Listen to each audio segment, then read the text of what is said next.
dans cette toute nouvelle vidéo pour les terminales spécialités mathématiques. Donc le but c'est d'apprendre à déterminer la limite d'une fonction et cette fois-ci par la composition. Ok. Donc là je vais vous proposer deux cas, on fera sur deux cas et donc là pour le coup on va directement faire pratiquer sur des exemples en fait parce que voilà c'est plus logique. Enfin vous allez voir qu'en fin de compte c'est beaucoup plus simple quand on voit ça sur un exemple que quand on voit ça de façon théorique. Donc là on aura deux exemples, un petit peu classique comme celui-là, et vous en aura un autre un petit peu plus vicieux que je vous ai préparé, ok? En fait, qui vient de sortir d'un devoir que j'ai fait récemment, et donc je voulais vous présenter. Alors, du coup, on a une fonction f qui est définie de la façon suivante pour tout réel x positif, hein, donc f de x égale racine carrée de x plus 3 moins, donc racine carrée de x moins 2, et donc on demande de déterminer la limite en l'infini de cette fonction, ok? Donc là, a priori, quand je vois cette fonction-là, je me dis, bon, la limite de ça, lorsque x tend vers plus infini, a priori, comme ça, vu d'œil, ça a l'air d'être plus infini. Et là, je vois du plus infini, donc là, ça me paraît compliqué de déterminer la limite comme ça, ok? Alors, en réalité, déjà, bon, quand vous avez une fonction avec des racines, la plupart du temps, et donc dans la racine, on a encore autre chose, ok? Donc, vous voyez, on a une petite fonction dans la racine. Et d'abord, on fait une composition, ok, qui est très classique. On fait la composition, donc on détermine la limite de cette fonction qui est dans la racine, x plus 3, donc lorsque x tend vers plus infini, x plus 3 va tendre vers plus infini. J'étudie la limite lorsque grand X va tendre vers plus infini de racine de grand X, donc je vois ça fait plus infini, donc là je fais plus infini. C'est le même raisonnement ici qui me permet de conduire également à plus infini. J'ai plus infini moins plus infini, donc forme indéterminée. Donc là, comme ça, je ne peux pas faire une composition. Donc, ne vous inquiétez pas, très souvent, en fait, quand vous aurez des fonctions racines, comme ça, faudra faire, tout simplement, il faudra lever l'indétermination. Et donc, l'écrire autrement. Donc là, très souvent, on va donc passer par le conjugué. Donc, pour tout réel x appartenant à R+, f de x égale à la chose suivante. Donc, je multiplie cette quantité-là, racine de x plus 3 moins racine de x plus 2, par son conjugué. Le conjugué, c'est quoi? C'est tout simplement, comme son nom l'indique, hein. Donc, par exemple, là, ici, on a une différence, en fait, entre racine de x plus 3 et racine de x plus 2. Donc là, en fait, au lieu d'avoir un moins, vous aurez un plus. C'est ça, le conjugué, ok? Conjugué de x plus y, c'est x moins y. Et conjugué de, tout simplement, x moins y, c'est x plus y. En fait, c'est une opération qui consiste à remplacer entre deux termes, les sommes en différence et différence en somme, ok? Donc là, du coup, pareil, on reverra ça en maths expert, d'ailleurs, c'est au programme. Et donc là, du coup, cette quantité-là, je multiplie par son conjugué. Donc ça fait racine de x plus 3 plus racine de x plus 2. Divisé par racine de x plus 3 plus racine de x plus 2. Ok, on y va. Donc, pourquoi je multiplie par conjugué? Parce que peut-être vous l'avez déjà vu, mais en fait, on est sur une identité remarquable au numérateur. Donc là, ici, je suis dans la forme a moins b facteur a plus b. A moins b facteur a plus b, ça donne a carré moins b carré. Donc du coup, ça donne racine de x plus 3 au carré moins racine de x plus 2 au carré. Le tout divisé par dénominateur. Racine de x plus 3 plus racine de x plus 2. On y va. Donc ça fait f de x égale à la chose suivante. Donc ça fait racine de x plus 3 plus racine de x plus 2 au dénominateur. Au numérateur, je développe. J'ai racine, j'ai carré, donc c'est deux fonctions réciproques. Donc ça fait x plus 3 directement, moins, attention, toutes ces quantités-là, ok? Donc là, j'ai racine de x plus 2, le tout au carré. Donc là, racine et carré, fonction réciproque. Donc je peux écrire directement, ça fait x plus 2, ok? Attention, je mets une parenthèse devant le moins parce que ça sera moins toutes ces quantités-là. Ça fait f de x égale à la chose suivante. Donc, x plus 3 moins, attention, parenthèse précise d'un signe moins, donc tous les nombres changent de signe. Donc là, j'ai plus x, ça donne moins x, j'ai moins 2, ça donne, j'ai plus 2, ça donne moins 2. Divisé par x plus 3 plus x plus 2, en racine à chaque fois. f de x est donc égal à la chose suivante, j'ai 3 moins 2, 1, x moins x, ça fait 0, divisé par racine de x plus 3 plus racine de x plus 2. Bon, là, j'ai un nombre, et là, j'ai deux fonctions, ok? J'ai deux racines. Donc là, ça va être un peu plus facile d'étudier la limite en plus infini de cette quantité-là, ok? Donc, et ben là, tout simplement, le but maintenant, c'est d'étudier la limite, comme je l'ai dit, en plus infini de cette quantité-là. Donc, en général, le numérateur, bon, 1, c'est une quantité finie. Donc, même si je fais tendre x vers plus infini, 1 va tendre vers 1. Donc, ça va être au niveau du numérateur où tout va se passer. Et donc là, on va appliquer un nouveau théorème qu'on appelle le théorème de composition. Ok?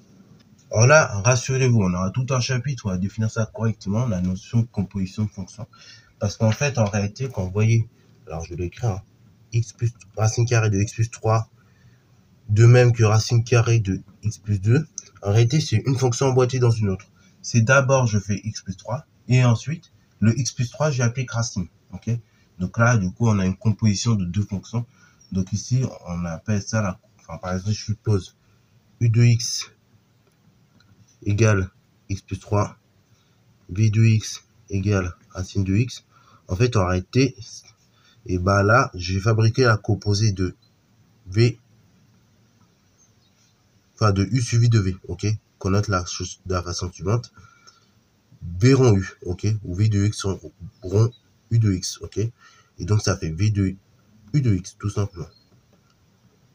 Ok? Donc ça, c'est la composée de u suivi de v. Ok? Bravo.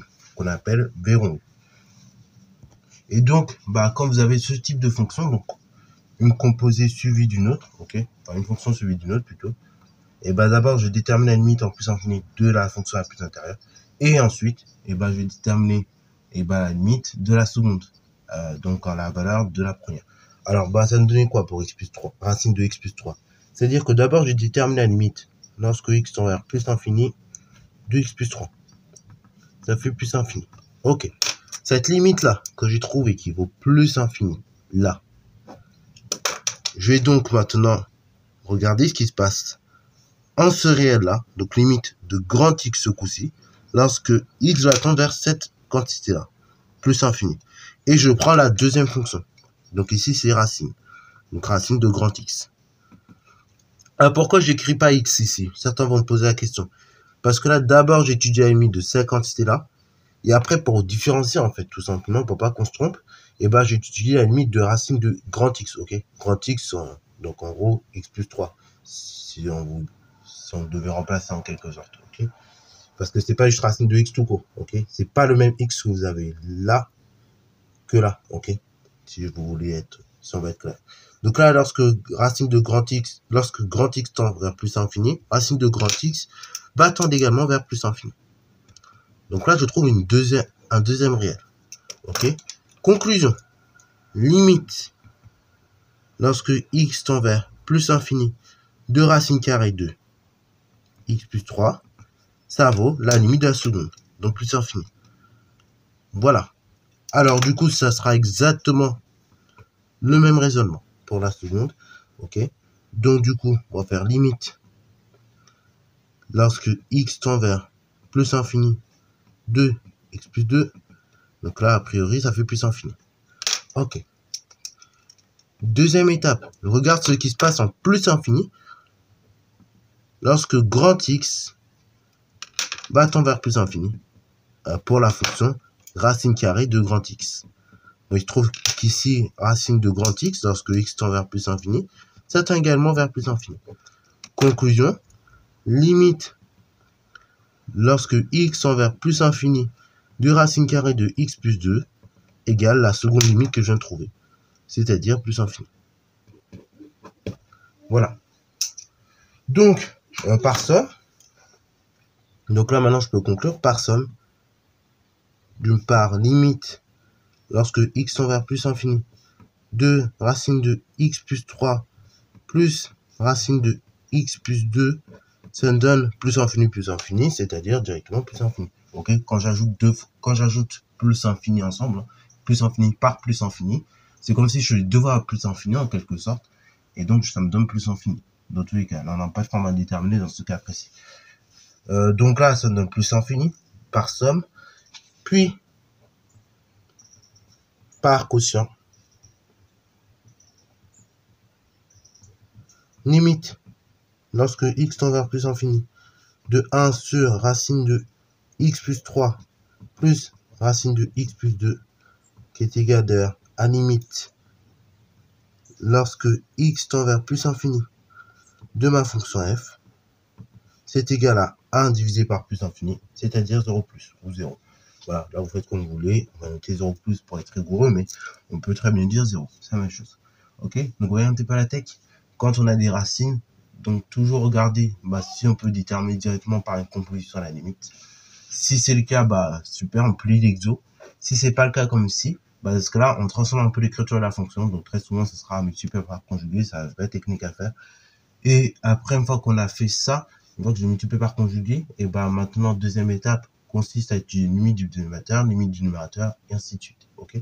Donc là, il y aura encore, comme je vous l'ai dit, une seconde, voire une troisième vidéo en fait. Je suis en train de réfléchir sur ce thème pour encore bien vous entraîner sur les limites de racine carrée. Parce que ça, c'est un petit peu ce qui pose problème dans ce chapitre en général. Bon, en général, au bac, on vous donnera rarement des fonctions avec des racines, mais tout de même, c'est bien de savoir bien les étudier, tout pour les années supérieures, pour ceux qui veulent continuer dans les maths, notamment. Ok, bravo. Et même pour appréhender certains contrôles de vos profs. Parce que oui, je sais que les profs aiment bien vous donner ce genre de fonctions à étudier. Voilà. Donc sur ce, c'est la fin de cette vidéo. J'espère qu'elle t'a plu. Si c'est le cas, n'hésite pas à la liker, commenter et bonne histoire en mathématiques et en sciences.